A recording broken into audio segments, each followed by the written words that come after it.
স্বামী সন্তান পর করে মোবাইল আপন করেছে, স্বামী সন্তান পর করে মোবাইল আপন করেছে।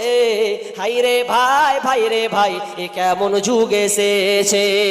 আজকে মিসকল, কালকে ডাইরেক্ট, পরশুতে পরিচয়, চতুর্থ দিন আপা বলে খাড়া হয় দরজায়। আজকে মিসকল, কালকে ডাইরেক্ট, পরশুতে পরিচয়, চতুর্থ দিন আপা বলে খাড়া হয় দরজায়। স্বামী জিজ্ঞেস করলে বলে, স্বামী জিজ্ঞেস করলে বলে আত্মীয় এসেছে।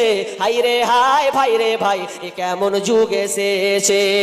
24 ঘন্টায় নাই রে বিশ্রাম, ফোন বুকের ভিতরে, উদাস উদাস মন তাহারি সংসার করে না রে। 24 ঘন্টায় নাই রে বিশ্রাম, ফোন বুকের ভিতরে, উদাস উদাস মন তাহারি সংসার করে না রে। বিদেশে পাঠাইয়া স্বামী, কাজেতে পাঠাইয়া স্বামী, বন্ধুর সাথে ঘরে। হাইরে হাই, ভাই রে ভাই, এ কেমন যুগ এসেছে।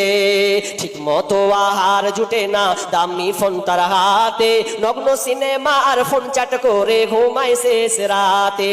সময় থাকতে হয় রে বুড়ি, সময় থাকতে হয় রে বুড়ি, বলবো কার কাছে।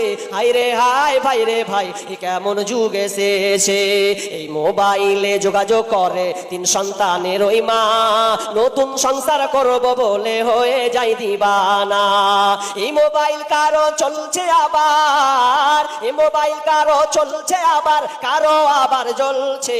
হাইরে হাই, ভাই রে ভাই, এ কেমন যুগ এসেছে। স্বামী সন্তান পর করে মোবাইল আপন করেছে, স্বামী সন্তান পর করে মোবাইল আপন করেছে। হাইরে হাই, ভাই রে ভাই, এ কেমন যুগ এসেছে। অশ্লীলতা, অশ্লীলতা যখন বাসবে তখন আল্লাহ তাআলা এমন একটা রোগ দেবে, যেমন 2019-এ রোগ এসেছিল, তার নাম হচ্ছে করোনা। আগে আল্লাহ তাআলা অনেক কমকে রোগ দিয়েছিলেন। কেন কেন? 1 নম্বর বিশ্বনবী বলছেন, যখন অশ্লীলতা ধরা পড়ে যাবে, অশ্লীলতাকে কিছুই মনে করবে না, তখন তোমরা দেখতে পাবে রোগ আবিষ্কার। সেই রোগটা কি ডাক্তার বলতে পারবে না।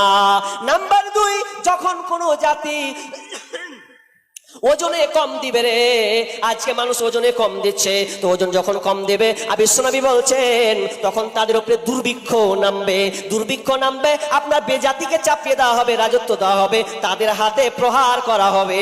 বিশ্বনবী বলছেন, যখন কোনো 3 নাম্বার, যখন কোনো জাতি যাকাত দেওয়া বন্ধ করে দেবে, যাকাত দেবে না, দান খয়রাত করবে না, আলিম ওলামা চাইবে কিন্তু দেবে না, যখন এরকম দৃশ্য হবে, তখন দেখতে পাবে রে আল্লাহ তাআলা বৃষ্টি বন্ধ করে দেবেন, বৃষ্টি আর সমাজে হবে না। বর্তমানে এখন তাই চলছে, বৃষ্টি নাই। বাংলাদেশে কেঁদে কেঁদে, আমার মুর্শিদাবাদে কয়েক জায়গায় হলো ইস্তিসকা নামাজ, আপনাদের এদিকে হচ্ছে কিনা জানি না, কিন্তু আমাদের ওইদিকে হচ্ছে কিন্তু দোয়া কবুল হচ্ছে না। আগে আলেমরা দোয়া করেছে তো কবুল হয়ে গেছে, হবে কি করে গো? যে পেছনে মুসল্লি গেলা দাঁড়িয়ে আছে, ইমাম কাঁদছে খুব, আল্লাহ বৃষ্টি দাও, এই সুদখোর দাঁড়িয়ে আছে, বলছে আমিন আমিন, এতে সুদখোর। এবং যে দাতা পয়সাওয়ালা দেনেওয়ালা, ও বলছে আমিন, অথচ যাকাত বের করছে না। যাকাত আজকে এমন হয়েছে যে প্রায় বাড়িতে যাকাত বের হবে।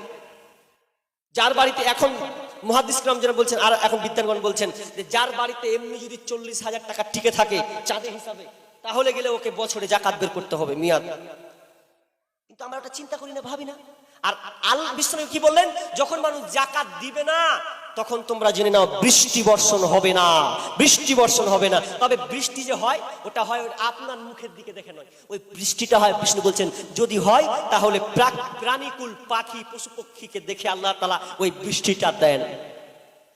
দুর্ভাগা আমরা, আজকে আমরা দান যদি চাই, আলেমরা বলে দাও গো দাও, মসজিদের জন্য দেন, যে মসজিদের জন্য ভারত সরকার ভাঙার জন্য প্ল্যান করছে, মাদ্রাসাকে ভাঙার জন্য প্ল্যান পরিকল্পনা করছে, আজকে আমরা দিতে চাচ্ছি না। বলেন তো, আসামে তো গেলাম সেদিনকে, গল্প করলাম, বললাম যে আপনাদের দৃশ্য কি, বলছে যেখানে মসজিদগুলো যখন তখন আক্রমণ করে, মাদ্রাসা যখন তখন আক্রমণ করে।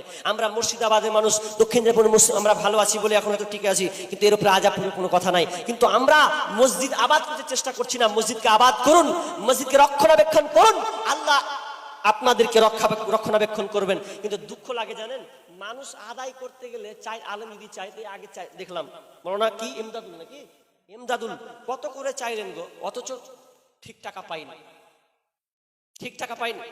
আমরা তখন অনেক লোক বসেছিল, দিতে অনুরাগ, হ্যাঁ দিবে। কখন দিবে? আর কোমরে লাজ যেদিন করবে। কেমন? কথাটা শুনে খারাপ লাগলো না? আপনাকে এবার ভালো করে বলি। মানুষ দেয়, একটা আলেম যখন বলে দে বাপ, তোর খালিম করছে কি দিব, কি আর দিব। আর যখন রাস্তাতে যখন হাঁটতে হাঁটতে হাঁটতে হাঁটতে হাঁটতে হাঁটতে যখন মুখ তোলাতে যখন ঢুকে যাবে, ডাকাতের পাল্লেই পড়ে যাবে, ওই একই সেম জিনিস। আমি বলছি দে বাপ, তখন ওই তখন কবে লে বাপ। কথাটা বুঝেননি? এখন বলছি দে বাপ, ও ঘুরিয়ে সেদিন বলবে লে বাপ। মানে কেমন? যখন ওর ছড়া এখানে যখন ধুলবে গলাতে ছুরি, তখন কবে লে বাপ, লে সব লে যা, জানটা বাঁচা হোক। ওইখানে মানুষ দিতে মানে কিছু পারবাই করবে না, সব লে নেবে, মোবাইল টোবাইল জানটা আমার তো বাঁচা। আর এখানে আলেম বলছে দেন, ভাবছে উচ্চারণ করে। কিন্তু আফসোস, ভাবতেই থাকেন ভাবতেই থাকেন থাকেন, চুল পাকতে লেগেছে, আপনার কিনা এক পা চলে গেছে কবরে, এক পাই দিকে আসে, ভাবতেই থাকেন। আমি প্রতি জায়গায় কথাটা বলি, আপনাদের ওখানে বলছে যখন আপনি মারা যাবেন, যখন আপনি মারা যাবেন তখন আপনার জায়গা জমি বাড়ি জায়গা যত কিছু ব্যালেন্স আছে এগুলো খাবে লোকে, তার মানে ছেলে সন্তান খাবে। আর যখন আপনি মরে যাবেন তখন আপনার দেহটা খাবে পোকাতে। আবার রিপ্লাই করছি, আপনি